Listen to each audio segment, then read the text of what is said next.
Boa noite, Brasil! Tudo bem com vocês? Estamos começando mais uma quinta-feira com live. Espero que vocês gostem desse bate-papo dessa noite. Hoje nós vamos falar um pouquinho sobre as dificuldades de implementação da ELPO.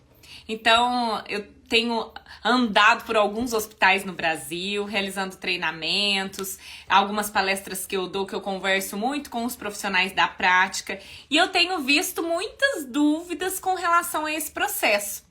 Então, nós vamos falar um pouquinho sobre isso. Para quem está chegando agora, que a página está começando a ficar cheia de pessoas interessadas em conteúdos baseados em evidências.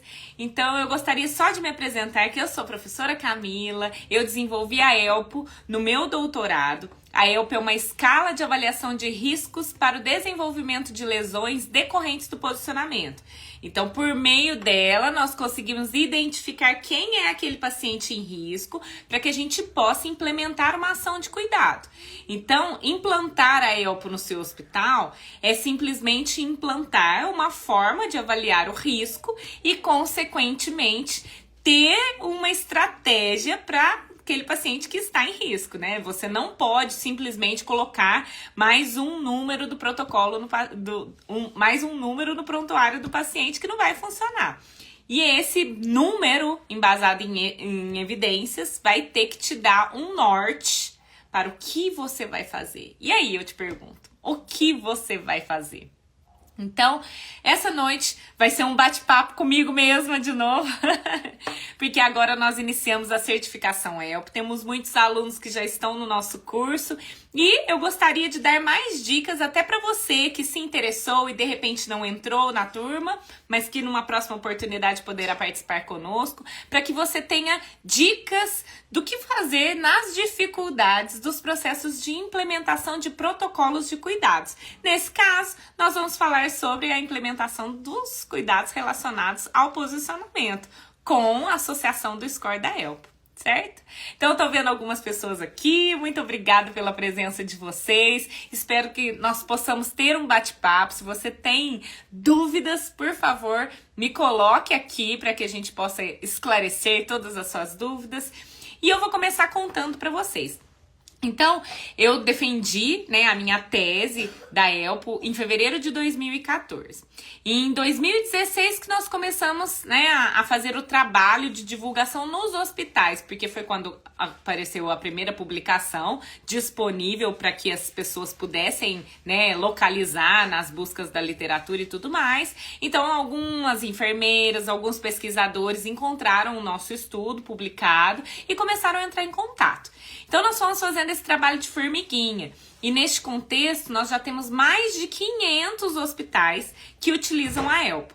Obviamente, eu não participei do processo de implementação de todos esses hospitais. E por isso, esse processo ainda tem muitas dúvidas. Porque muitas vezes, cada um vai dando o seu jeitinho para transpassar aquelas dificuldades.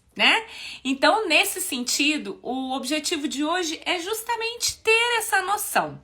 Ter a noção de qual é a dificuldade que você pode transpor, o que você pode fazer. Então, o que eu digo para vocês é que o primeiro passo, quando você encontrou o trabalho, seja no caso de uma avaliação de risco relacionado ao posicionamento ou qualquer outra implementação de cuidado, o primeiro passo sempre é ter uma noção de como está a sua instituição. Então, por que você quer implementar a ELPO, por exemplo? Eu quero implementar a ELPO porque eu estou percebendo que tem pacientes que estão desenvolvendo lesões de posicionamento e eu quero sanar resolver o problema dessas lesões. Eu não quero que essas lesões elas se desenvolvam mais. Ok, aí você vai lá, imprime a ELPO numa folha, os 7 itens, com 5 subitens em cada item, o score da ELPO vai variar de 7 a 35. Aí você vai selecionar um subitem para cada item e vai gerar um número para o paciente, um score. E aí aquele score, o que você vai fazer com ele? Então, muitas vezes você vai falar assim, mas eu quero implementar e depois eu vou comprar novas superfícies de suporte. Eu quero implementar porque eu quero resolver o problema das lesões. E aí eu digo a vocês, como eu já disse em outros momentos, A ELPO sozinha, ela não previne nenhuma situação. Ela é realmente um direcionador para que nós possamos saber quem é o paciente em risco e aí sim tomar a nossa decisão sobre o melhor cuidado. Então, o primeiro passo é entender a necessidade da sua instituição. Entender se na sua instituição você tem lesão por posicionamento. Se você não consegue fazer esse rastreamento no primeiro momento, não tem como você conseguir implementar uma estratégia de cuidado. Então você precisa ter uma noção desse quadro da sua instituição. Quais são as lesões de posicionamento? Quais são as especialidades que podem gerar essas lesões na sua instituição? Então, esse rastreamento é muito importante de ser feito. Depois que você entende, né, quais são as lesões, quais são as possíveis equipes, né? Não por conta dos profissionais em si, mas muitas vezes por conta da especialidade cirúrgica, do tempo operatório que talvez é mais longo, mas que acabam desenvolvendo alguma lesão do paciente. Às vezes até pela utilização de algum equipamento, né? Então, muitas vezes, quando nós utilizamos equipamentos que geram corrente no paciente, além do bisturi elétrico, né, que está presente em todas as cirurgias, mas muitas vezes você precisa, durante o procedimento cirúrgico, fazer alguma monitorização neurológica naquele paciente. E aí o paciente fica cheio de sensores. Tem um corrente ali no paciente como um todo, além do bisturi, mais esses sensores e tudo mais. Então, esse paciente que está muito monitorizado, com muitos equipamentos, ligado a muitos equipamentos elétricos, tem uma corrente girando e isso, o risco de lesão é muito grande. Então, eu preciso entender, primeiro de tudo, o quadro da minha instituição. Estes são os pacientes que possivelmente podem ser caracterizados com lesões, né, decorrentes do posicionamento. Esse é o primeiro passo. O segundo passo é explicar para toda a equipe, contagiar toda aquela equipe sobre essas complicações. Então, tá vendo como muitas vezes a dificuldade que vocês têm, porque muitas vezes quando eu vou dar alguma palestra, as pessoas falam assim comigo: professora, lá no meu hospital é muito difícil, o cirurgião não aceita, ou a equipe não aceita, às vezes os técnicos são mais antigos, não querem mais um papel para preencher, não querem ajudar, ninguém ajuda, lá a gente só tem que obedecer o cirurgião. Muitas vezes acontece isso. Só que vocês entendem que às vezes o processo que começou é equivocado? Porque não adianta mesmo você pegar mais um instrumento e tentar forçar a equipe de utilizar aquele instrumento. Nós precisamos entender a situação e contagiar aquela equipe que essa situação é um perigo. Então, os meus colaboradores, os outros profissionais que trabalham na instituição junto comigo, têm também que ter a noção que esse procedimento vai agregar um risco, certo? E até mesmo o meu paciente tem que estar ciente que ele está sob o risco de desenvolver alguma lesão. Muitas vezes, eu tô vendo pessoas aqui até que não são da área, e eu acho muito legal, mas muitas vezes quem não é da área vai se submeter a um procedimento. E aí vai estar lá do outro lado como paciente.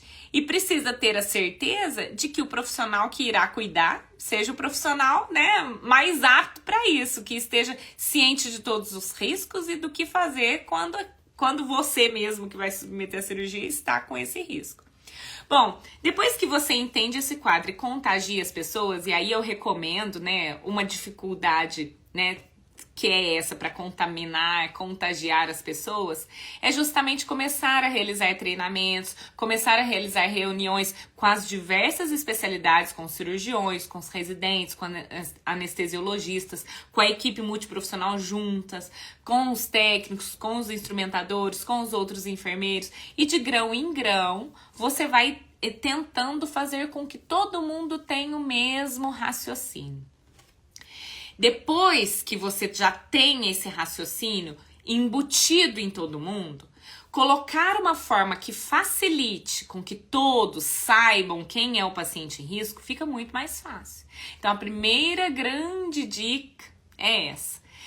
Tudo vai ficar mais fácil se todos estiverem trabalhando em prol do mesmo objetivo. Então, guardem isso. Se você ficar brigando sozinho, você não vai conseguir transformar nada. Você precisa das outras pessoas. Nós somos uma equipe. E dentro dessa equipe nós precisamos ter, né, esse trabalho conjunto para que funcione. Né? Lembra lá, uma andorinha só não faz verão? Daí duplas interpretações, né? Uma andorinha só não faz verão, mas eu posso ter uma andorinha só não faz verão, né? Bom, tô só floreando aqui, mas para que a gente possa passar para a próxima etapa. Então, depois que você contagiou todo mundo, depois que você mostra que existe uma ferramenta que pode facilitar esse processo, aí tá na hora de reunir essa equipe para construir um protocolo de cuidados. Esse protocolo de cuidados é imprescindível que ele seja embasado em evidências. Então, eu preciso ter pessoas que consigam investigar, levantar aquelas informações e na nossa prática nós temos, né, mesmo para quem não tem tempo de sentar lá na frente do PubMed e investigar todos os artigos, hoje em dia nós temos os guidelines, nós temos as sociedades da área de enfermagem perioperatória super organizadas, que tanto em outras línguas como em português, da SOBEC, nós temos lá, a base tá lá, e que é renovado de 2 em 2 anos, então nós temos lá tudo fresquinho, com as melhores evidências possíveis. Então, eu vou me embasar naquele conhecimento, na minha expertise do que eu tô acostumada a ver na prática. E eu vou elaborar aquele plano de cuidados para cada posição. Vou ter dúvidas? Muitas. O que eu tenho que fazer? Estudar. Bora estudar, né, pessoal? Estudar, estudar, estudar. Toda dúvida, ela tem que ser solucionada antes da tentativa de implementar aquela ação. Nós temos que ter certeza que aquilo vai gerar um resultado positivo. Protocolo pronto, aprovado pela equipe multiprofissional. Quais são os dispositivos de proteção que eu tenho na minha instituição? Então, dentro daquele meu protocolo de cuidados, será que eu consigo contemplar todos os possíveis cuidados que eu possa ter com o meu paciente? Será que eu vou precisar de mais alguma coisa? Então, vamos para a prática. E aí é a hora do treinamento. É no treinamento que nós vamos ter certeza quais são as necessidades, porque aí eu estou envolvendo toda uma equipe. Por mais que eu tente envolver todo mundo na construção do protocolo, é importante lembrar que nós vamos ter representantes das áreas. Nós vamos ter enfermeiros, posso envolver anestesiologista, posso envolver até a equipe médica de cirurgiões e tudo mais, posso envolver dos técnicos de enfermagem, mas vocês concordam que não vai ser 100% das pessoas? Então, mesmo que eu tente envolver muita gente, vai ter sempre alguém faltando, que no treinamento, o treinamento tem que ser feito com 100% das pessoas. E aí no treinamento eu tiro essas dúvidas, eu consigo enaltecer necessidades que de repente eu não percebi porque eu não tinha vivenciado aquela situação. Então, é necessário também estudar formas de treinamento. Então, hoje existem treinamentos teóricos, existem treinamentos dinâmicos, né? Que você pode fazer jogos, treinamentos para poder estimular a equipe a raciocinar e a sair daquele... Você já viu aquele escape room? Que as pessoas têm que entrar num quarto, tem um tempo para desvendar o mistério para poder sair. Então, existem estratégias desse tipo. E existe a simulação realística. Na simulação realística, qual é o objetivo maior? É simular a realidade, como o nome próprio diz. Porque eu tenho que colocar aquelas pessoas nas mesmas situações que o paciente estará. E pensando nestas situações, quais serão os desafios que eu posso transpor. Então, o treinamento é uma parte crucial antes do processo de implementar a estratégia como um todo, porque fez parte daquelas etapas. E aí sim, com a equipe treinada, protocolo desenvolvido, todos pensando no mesmo objetivo, que é proteger o paciente, aí formalmente nós vamos implementar uma nova conduta, que é, por exemplo, implementar a ELPO, que é uma forma de avaliação de risco, para você ter a justificativa daquele cuidado que você já descreveu no seu protocolo, ou mesmo para outras estratégias. De repente, o risco que você quer trabalhar agora, porque isso vale para tudo, É a hipotermia, por exemplo. Você vai fazer esse mesmo processo de todas essas etapas para esse novo item. E assim sucessivamente. Você pode trabalhar com qualquer tema dentro do centro cirúrgico, dentro do seu hospital, dentro de qualquer outra instituição de saúde, mesmo que não seja hospitalar, né? Até mesmo saúde pública. Dá pra gente trabalhar sempre da mesma forma. Mas é importante que vocês entendam que existe uma sequência de etapas. E essas etapas, elas não podem ser misturadas. Porque senão, sim, eu vou ter muitas dificuldades e muitas barreiras, muitos entraves. E já não é fácil transformar, né? Já não é fácil inserir algo novo. Mas inserir algo novo fazendo tudo do mesmo jeito, aí se torna impossível. Então, nós temos que ser inteligentes. E aí, eu recomendo a vocês que sempre estudem muito a fundo aquele tema que vocês querem trabalhar. Tá certo? Bom, depois de ter uma estratégia implementada, que se baseia numa avaliação de riscos para indicar quem é o paciente que vai merecer um cuidado especial ou não, eu preciso ter um período de acompanhamento e avaliação. E esse período vai ser muito importante para eu refinar o meu protocolo. Então, eu tenho que ter esse tempo de acordo com o número de funcionários da minha instituição, de acordo com as equipes que estão envolvidas, para que eu possa conversar com todo mundo, para que eu possa ter um momento que eu vou avaliar esses pacientes que foram cuidados, para ter certeza que eles não desenvolveram lesão. Eu preciso ter tudo isso escrito e, mais do que escrito, eu preciso ter essa estratégia traçada para que eu saiba o que fazer. Qual é a próxima etapa? E agora? O que eu faço? Ah, não deu certo. Como eu sei se deu certo ou se não deu certo? Porque eu avaliei. Mas quando eu avalio, eu também consigo entender os porquês de cada situação, que deu certo e a que não deu certo. Porque aí, entendendo o porquê, fica mais fácil de definir qual será a mudança da conduta para que aquele protocolo realmente funcione, para que aquela estratégia seja efetiva. Então, pessoal, a conversa, né, dessa noite, ela obviamente não soluciona todos os problemas que vocês têm nas práticas de vocês, com certeza não.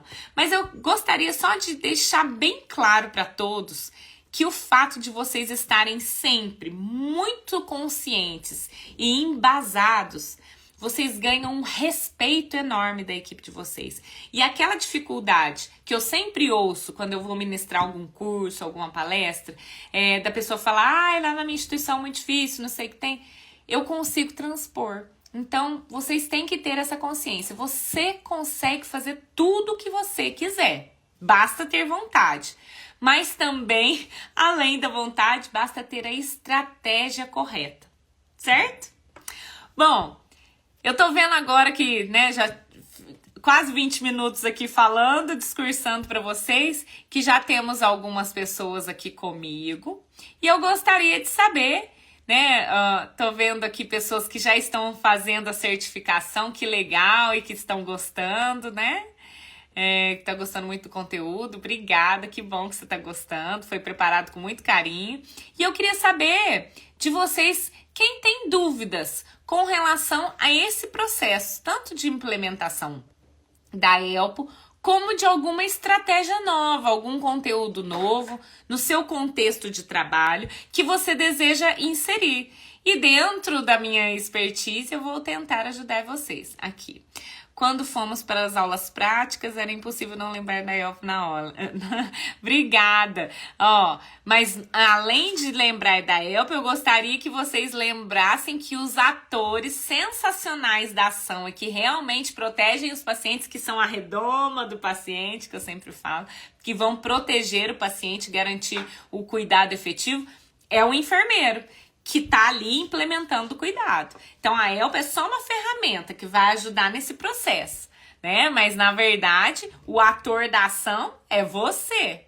Deixa eu ver se tem mais alguma pergunta aqui que a gente possa esclarecer com relação a essa dificuldade. E aqui dentro do meu planejamento, eu vou conversando com vocês também outros itens. Uma outra questão, tô falando oizinho pra todo mundo enquanto isso aqui, tô vendo bastante pessoas que estão acenando aqui, tudo bem? Bom, além disso, que outras dúvidas que surgem muito nesses momentos que eu tenho, principalmente práticos, né, presenciais, que aí nós temos a oportunidade de conversar mais profundamente com as pessoas que estão trabalhando com essa mesma temática. Nos congressos também encontro muito. E às vezes muitas pessoas que me acessam aqui no WhatsApp. Hoje, por exemplo, teve uma aluna do técnico de enfermagem que vai apresentar um seminário sobre a ELP e ela me mandou uma mensagem.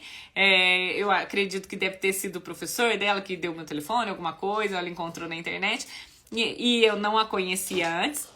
E ela me mandou uma mensagem assim: professora, você poderia gravar um vídeo ou dar uma mensagem que eu vou apresentar um seminário? Então, assim, é claro que eu posso ajudar, mas a primeira coisa que eu disse a ela é: o que você estudou sobre esse assunto? O que você sabe sobre esse assunto? Porque eu quero que ela detenha aquele conhecimento, né? Não basta lá na hora que ela vai apresentar e ela falar assim pro professor dela: olha, essa é a autora da EPO, consegui o contato com ela e ela mandou até um recadinho para todo mundo. Não, eu quero ter certeza que ela entendeu a fundo qual é o objetivo desse instrumento e o que fazer com ele, né?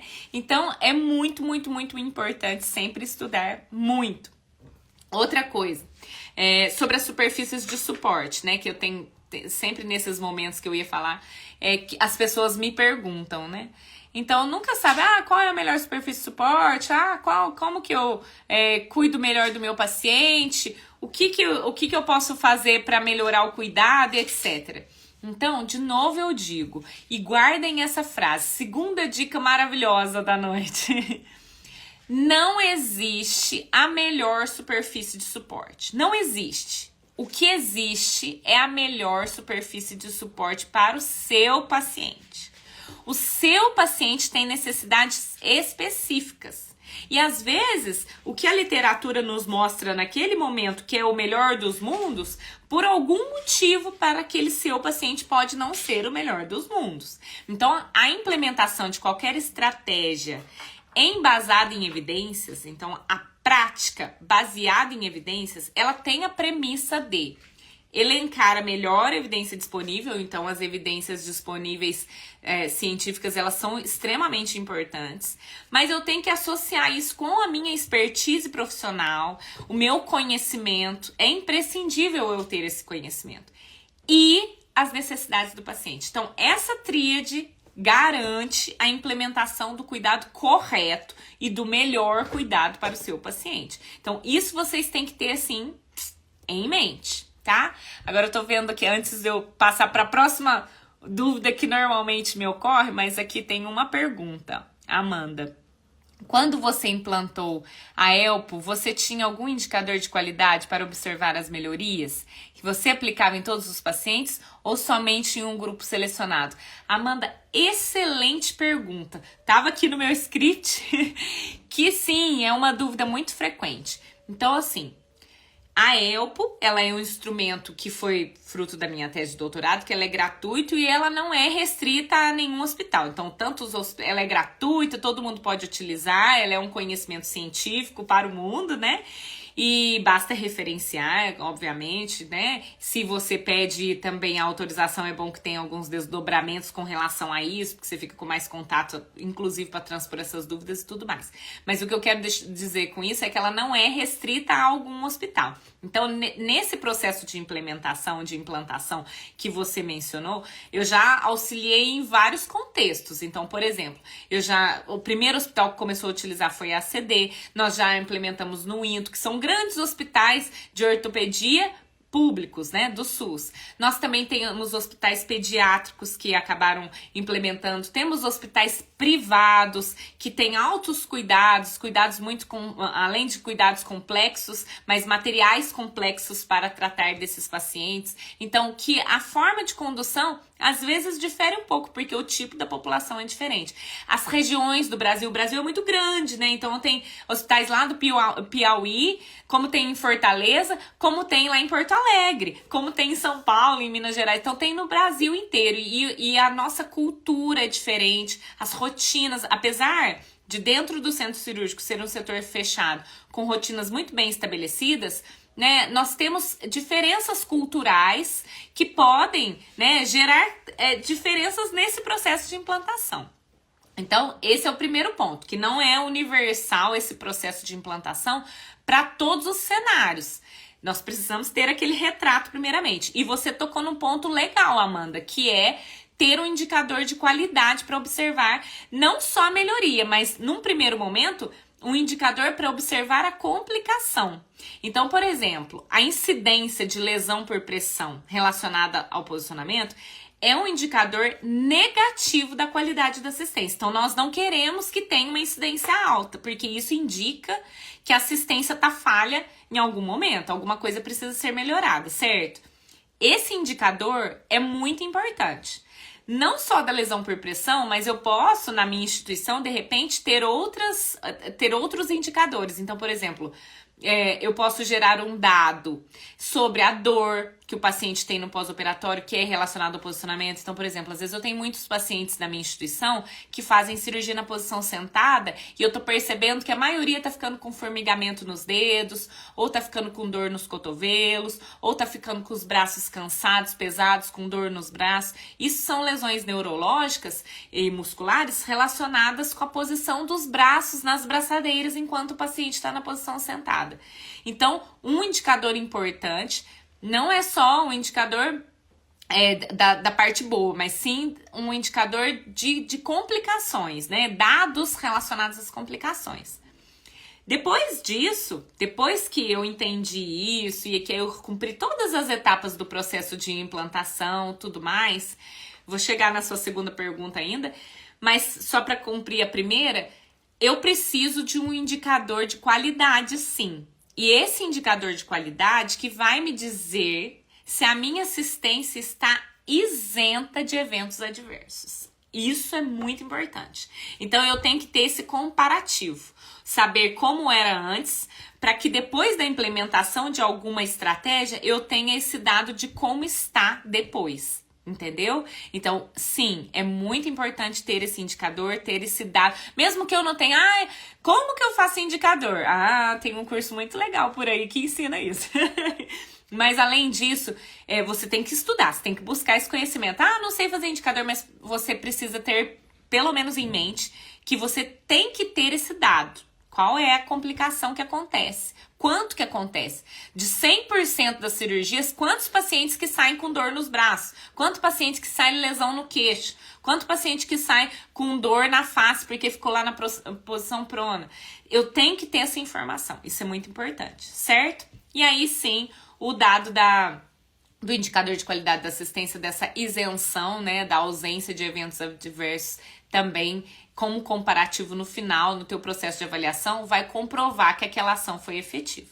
Então, essa é a primeira parte da sua pergunta. A segunda pergunta, você perguntou se a Elpo, quando eu for iniciar a implantação, se eu devo ou não implantar em todos os pacientes, né? Ou somente em algum grupo. Então, eu afirmo a vocês, a Elpo, ela deve ser aplicada a todos os pacientes. Não adianta você falar pra mim assim, professora, a gente tá começando agora a implantação da Elpo, nós vamos começar só pela cirurgia cardíaca, ou só pela cirurgia neurológica, ou só de neuro, né? Ou só pra qualquer outra especialidade. Não adianta, sabe por quê? Porque se você elencar um grupo selecionado, com certeza aquele grupo já vai ser um grupo que é de alto risco.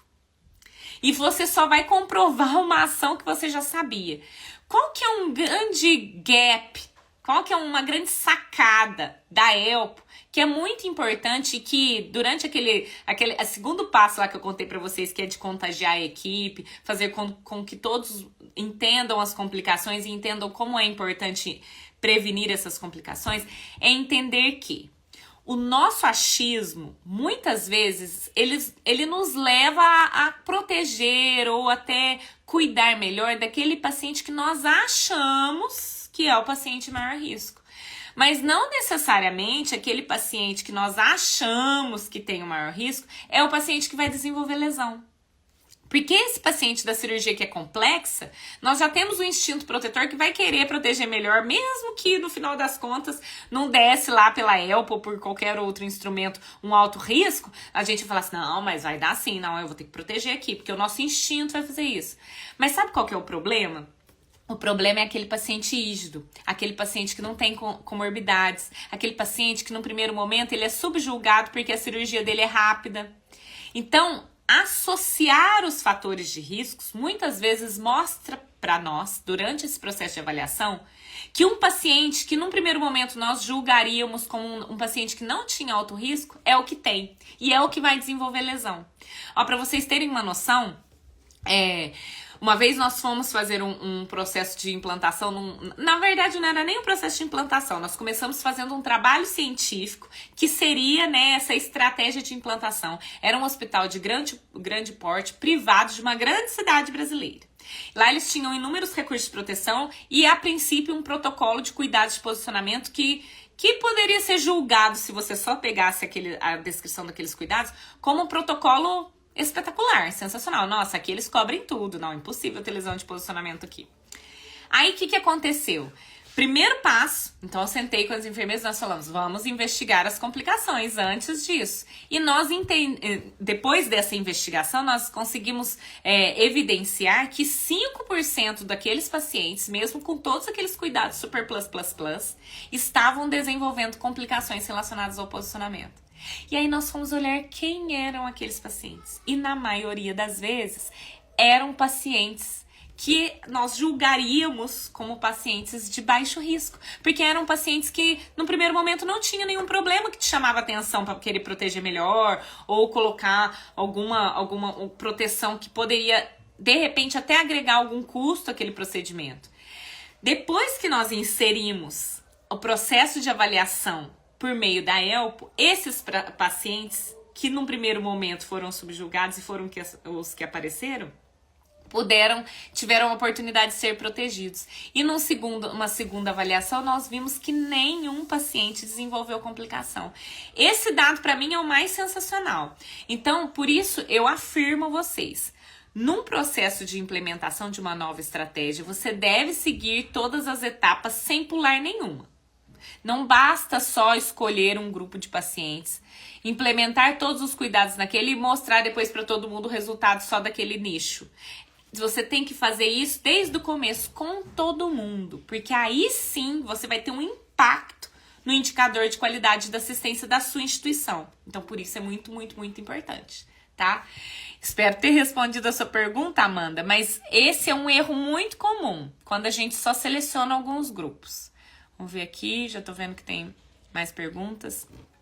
Ó, a Andréa Salvini, nossa parceira lá de Portugal, tá sempre presente aqui nas nossas redes sociais. Obrigada pela presença, Andréa. Vamos ver a pergunta dela. Estou no processo de implementação da ELPO em Portugal. As maiores dúvidas são na definição das intervenções direcionadas para o alto risco. Como diferenciar quando tentamos sempre oferecer o melhor? Andréa, espetacular a sua dúvida. Então vamos lá. É justamente esse exemplo que eu acabei de explicar. Quando nós traçamos o nosso protocolo de cuidados, normalmente nós descrevemos as ações pelo tipo de posição. Então, embasados em evidência, nós vamos ter todos os cuidados. Ah, na posição supina, na cabeça você faz isso, no pescoço você faz isso, no tronco você faz isso, na região sacra você faz isso, nos braços você faz isso. Você tem toda essa descrição de cuidados, ok? Ok. Então, todos os pacientes têm que ter aquele melhor cuidado, certo? Mas, muitas vezes, você não tem na sua instituição, pode ser, eu não sei a realidade aí de Portugal, me chama para Portugal, André, para conhecer os hospitais daí. Mas eu não sei a realidade de Portugal, mas no nosso contexto Brasil, muitas vezes, mesmo em hospitais super plus, né, com todos os recursos, nós não temos, de repente, todos os tipos de proteções disponíveis em sala para todos os pacientes, por dois motivos. Primeiro, quando são dispositivos que são permanentes na instituição, pode ser que você tenha um para cada sala, mas de repente você não tem em cada sala todos os tamanhos disponíveis e aquele tamanho que você precisa na sua sala naquele momento está sendo usado em outro paciente, certo? Segundo, porque tem alguns dispositivos que são descartáveis, que dependendo, se for um hospital privado, do pacote que o paciente faz, às vezes eu não consigo englobar dentro daquele pacote, se eu não tenho uma justificativa a mais. E essa justificativa a mais entra o score da ELPO. Então, por exemplo, esse paciente que você precisa fazer um cuidado a mais, esse cuidado a mais é substituir aquela superfície de suporte, que mesmo que seja a melhor que você tem disponível para todos os pacientes, porque o melhor que você tem para todos tem que ser aquilo que você garante em todas as salas. E de repente você tem um colchão, por exemplo, de viscoelástico, que é enorme, que é pesado e que você só tem um e que você reserva para aqueles pacientes de maior risco. É uma forma de você falar, ó, esse paciente tem mais risco que esse, então eu vou utilizar nesse. Ou algumas proteções, por exemplo, aquelas membranas multicamadas. De repente é um paciente, o pacote da instituição, vamos pensar então num hospital privado, num primeiro momento. Às vezes até no público dá para raciocinar dessa forma. Mas vamos pensar que no pacote da instituição, para o melhor cuidado, tá englobando 2 películas daquelas. 2 membranas multicamadas, redistribuidoras de pressão. Achei que eu tinha caído. Para poder colocar, por exemplo, nos calcânios. Então, tá aprovado 2. Mas imagina que é um paciente super obeso. E quando você aplica o score da ELPO, deu lá o score dele 35. É o máximo do score. Então, esse paciente está em super alto risco. Se eu não fizer algum cuidado melhor, ele vai desenvolver alguma complicação. As mudanças dos cuidados podem ser mudança nas alterações das posições dos membros, se essas puderem ser melhoradas. Pode tentar alguma estratégia até com a equipe para tentar reduzir aquele tempo que o paciente fica na posição. Estratégias essas que podem ser no pré e o intraoperatório, o pré e o pós-operatório, o paciente permanecer em posições distintas da que ele permanecerá no intra. E agregar outras proteções. Então, por exemplo, já tinha provado essas 2 películas que eu acabei de falar, né? Imagina que na área de dobra dele, que vai suar, que vai ficar molhado de antisséptico, eu vou usar o bisturi elétrico e ali eu tenho risco de desenvolver uma lesão, às vezes até uma lesão multifatorial, uma queimadura.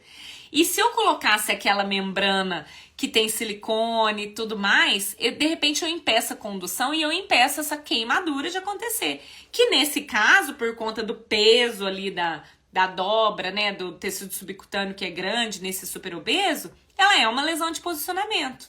E uma queimadura, uma lesão multifatorial, certo?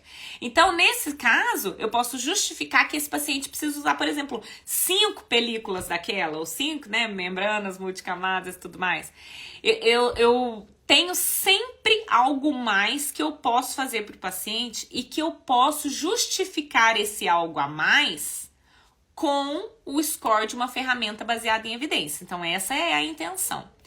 Claro que eu dei exemplos aqui aleatórios e isso vai variar e vai ser muito específico de hospital para hospital, de país para país. Por exemplo, a Andréia tá lá em outra realidade, de repente lá é diferente. Então, por isso é tão importante, tão minucioso eu estudar aquela situação da instituição antes de começar esse processo para diferenciar esse cuidado. Então, eu tenho que olhar para a minha população primeiro. Então, olha para a tua população e entende qual é a necessidade. Então, tem hospital, por exemplo, que não tem lesão na região sacra, porque a maioria das cirurgias, a posição é a posição prona. Exemplo disso, hospitais ortopédicos, que tem muitas cirurgias de coluna na posição prona. E aí, nesse sentido, ao invés da lesão na região sacra, tem muitas lesões que é no queixo, que no nariz, né, na testa, em lugares desse tipo. Então, se eu não entender isso e eu pegar um protocolo que já está descrito, lá no protocolo vai prever, então, 2 películas para os calcâneos. O que eu vou fazer com 2 películas dos calcâneos no paciente que está tendo lesão na face? Você entendeu? Entendeu como é importante olhar para a minha população? Obviamente eu vou usar assim, vou usar nos joelhos, porque pode ficar encostando lá.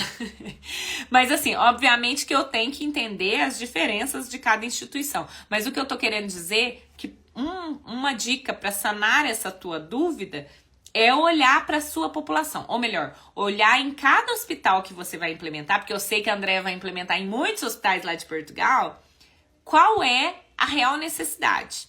E aí na descrição dos cuidados, se aquele cuidado que eu colocar, por exemplo, a utilização dessas membranas multicamadas, isso agrega custo ao procedimento, certo? Então, a justificativa para usar vai ser se o score da ELPO for maior que 19, ou seja, de 20 a 35, certo? Então, isso já é uma dica. Me fale aí se eu te respondi, se você tem ainda mais alguma dúvida. Deixa eu ver aqui quem é mais. Se tem alguém com mais dúvidas. Se não, eu vou... Ó, tô vendo aqui, tô muito feliz, tô vendo até pessoas que não são da área, muito bem-vindos, sejam muito bem-vindos, vocês podem ser pacientes um dia e tem que saber de tudo para poder proteger vocês mesmos quando vocês estão lá. Você fala pro cirurgião assim, ó, eu aprendi com a professora Camila que cirurgia assim eu tenho que estar protegida, senão eu posso ter lesão, hein? Só de ficar deitado na mesa tem que ter lesão. Então, deixa eu ver aqui, a Amanda falou obrigada. A Kátia perguntou, Camila, e com as crianças? Então, vamos lá. Vocês sabem que eu já falei de spoiler em vários outros momentos. Eu tô assim, com infinitos projetos novos, né, pessoal? Nossa senhora, não tô nem dando conta. Porque além de tudo, eu sou mãe, mulher, dona de casa, né? Ó, essa semana eu consegui fazer minha unha hoje, gente. Porque, nossa senhora, tava igual, não vou nem falar o que tava. Então, mas a gente tem que estar bonitinha também, né? Então, muito projeto novo, mas olha o spoiler que eu quero dar é que a Elpo Kids vem aí para, nossa, arrebentar a boca do balão. Para fazer sucesso no mundo. Se a Elpo já tá ganhando o mundo inteiro, eu quero que a Elpo bate 196, tá? Países. Então, já que a Elpo tá ganhando o mundo inteiro, já tem Elpo Kids que vai, ó, ser espetacular. Bom, estamos iniciando o processo de validação para que na hora que ela for liberada para uso e tudo mais, seja completamente coerente. Mas enquanto não tem a Elpo Kids, né, validada como uma estratégia correta de avaliação de crianças, né, especialmente os neonatos, que é uma população muito frágil e que se vocês forem investigar na literatura, tem muitos relatos, muitos estudos falando sobre as lesões, especialmente lesões relacionadas a dispositivos médicos. Então, nossa, já fica uma dica que eu já falei em outros momentos, que nós temos sim que prestar muita atenção nesses dispositivos médicos dentro da sala de cirurgia especificamente. Uma tampinha que eu esqueço embaixo do paciente, a dobrinha do lençol que no primeiro momento parece ser a frescura da enfermeira, mas são essas as situações que podem ocasionar lesões graves. A placa de retorno do bisturi elétrico, nossa, essa então, meu Deus do céu. Que diga o Sabará, né, grande parceiro lá do PENSE, que é o Instituto PENSE, que é o Instituto de Pesquisa, que lá também, ó, já outro spoiler, vai ser um dos nossos parceiros para essa validação. Mas enfim, enquanto a Elpo Kids não nasce, a recomendação, você pode utilizar a Elpo normal. E no item idade, que vocês vão ver lá, que começa com 18 anos, né, que é o score 1, e aí, no caso, os extremos de idade são as populações de maior risco. Mas como ali não está englobando a população menor que 18 anos, então a recomendação é sempre dar o score 1 para qualquer criança, né, qualquer adolescente, tudo mais, neonato, que seja qualquer pessoa que seja menor de 18 anos. Por quê? Porque ali naquela escala, da forma como ela está, esse item não foi validado para crianças. E você colocando o score 1, você não impede uma situação de cuidado que você precisa ter. Então você deve utilizar a Elpo, e aí eu só te recomendo essa dica. Nós já testamos em vários contextos de hospitais infantis, que tem cirurgias com adolescentes, e foi... tanto a ACD, que foi o nosso primeiro hospital, e isso foi uma crescente. Tanto se vocês tiverem o Elpo app, quem não tem, já recomendo fazer o download, é gratuito, tá disponível na Google Play e na Apple Store, vai lá, corre lá, já faz o download. Nossa, tá sendo um sucesso a utilização dele, cada dia eu olho no gráfico lá, só tá explodindo. Fico muito feliz. Mas se vocês olharem lá no aplicativo da Elpo, se vocês fizerem esse teste, se vocês colocarem qualquer idade, o aplicativo ele já vai considerar o score 1. Então, automaticamente, ele já está englobado com essa orientação. Então, recomendo fortemente que todo mundo, para qualquer paciente, criança, adulto, idoso, neonato, qualquer um, utilize o aplicativo que ele vai te facilitar muito.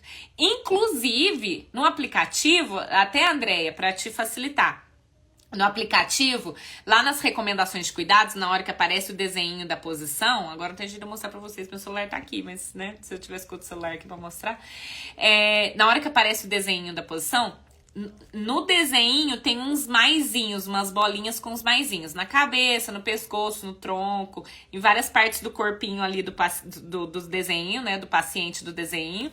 E ali estão descritos os cuidados básicos, que é aquele que tem que constar no protocolo de todo mundo.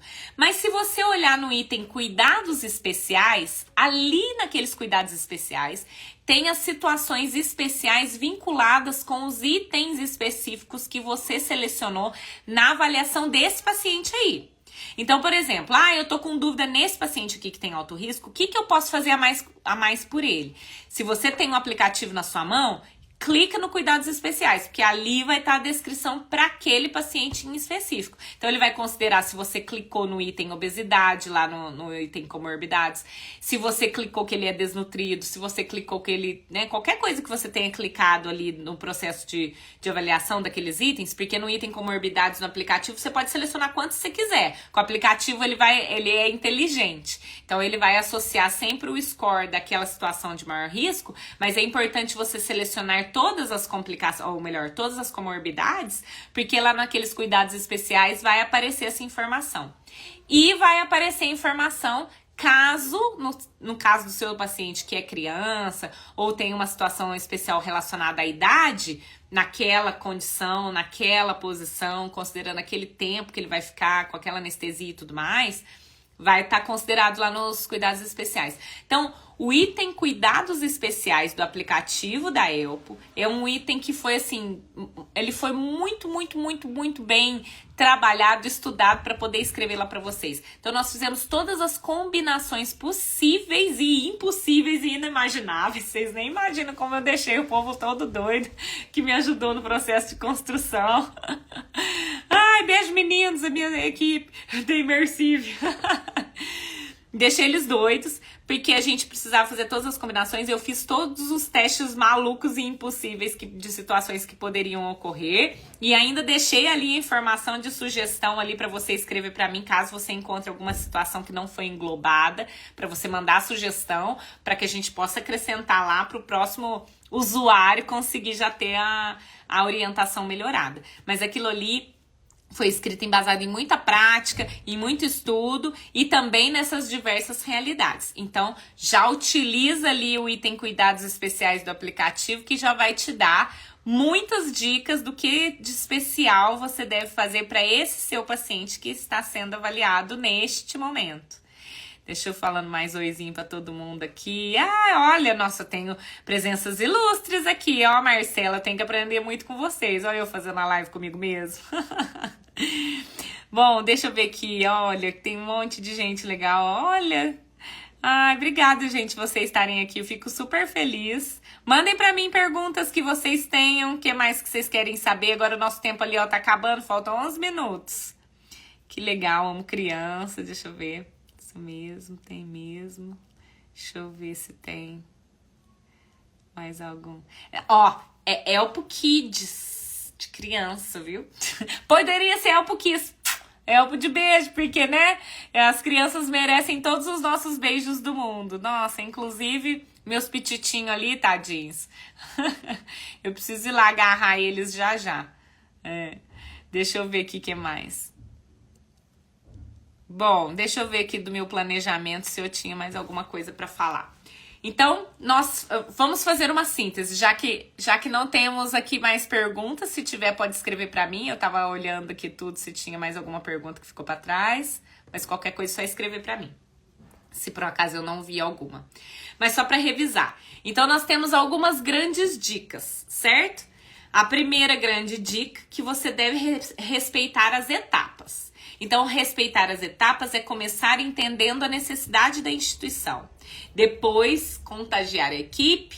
Depois, construir o seu protocolo embasado em evidência e validar com todos os profissionais. Depois, ir para o treinamento e nesse treinamento agregar no seu protocolo aquelas situações que foram simuladas. Então, é importante entender de treinamento, certo?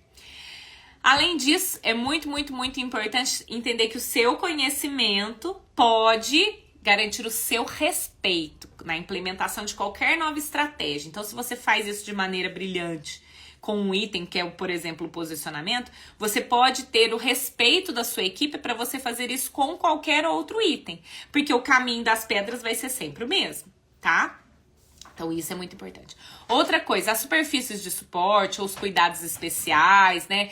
Toda compra que você pretender fazer para poder cuidar melhor do seu paciente, ela tem que respeitar todas essas etapas. E ela só deverá ou precisará ser realizada depois desse treinamento com simulação, para vocês entenderem a necessidade. Nossa, se eu tivesse um posicionador desse tamanho, ia ser melhor na situação. Ah, se eu tivesse um pequenininho, ia ser melhor. Ah, nossa, esses outros posicionadores aqui eu nunca uso. Então, às vezes, vocês fazem uma compra que tem um monte, vai lá, 50 posicionador de bolinha. O que eu vou fazer com esse posicionador de bolinha se na minha instituição o tipo de posição nunca uso uma área que eu consigo falar assim, olha aqui, gente, eu tenho uma convidada ilustre, olha como que ela é bonitinha.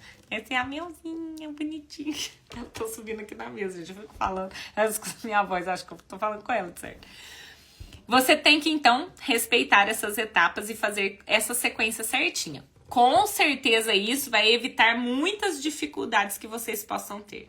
Tivemos aqui um bate-papo sobre, né, essas dificuldades, algumas perguntas que nós tivemos, algumas dúvidas com relação às crianças, espero ter sanado e dado spoiler para vocês ficarem esperando aí, se Deus quiser, até o final do ano. Vamos ver se sai, né, gente? Vamos ver se nasce a nossa Help Kids, mas por enquanto pode ir utilizando o aplicativo da Help, porque lá vai ter tudo bonitinho para vocês, para direcionar o cuidado de vocês. E é isso, pessoal. Como mensagem, né, final dessa live, eu só desejo a vocês que vocês estudem muito. Que tudo que vocês forem fazer, que vocês tenham sempre muito empenho, que vocês tenham essa coragem de desbravar o novo, de fazer a diferença, de ser diferente. Nós podemos ser tudo que nós quisermos. Nós podemos ter a coragem de desbravar tudo que quisermos.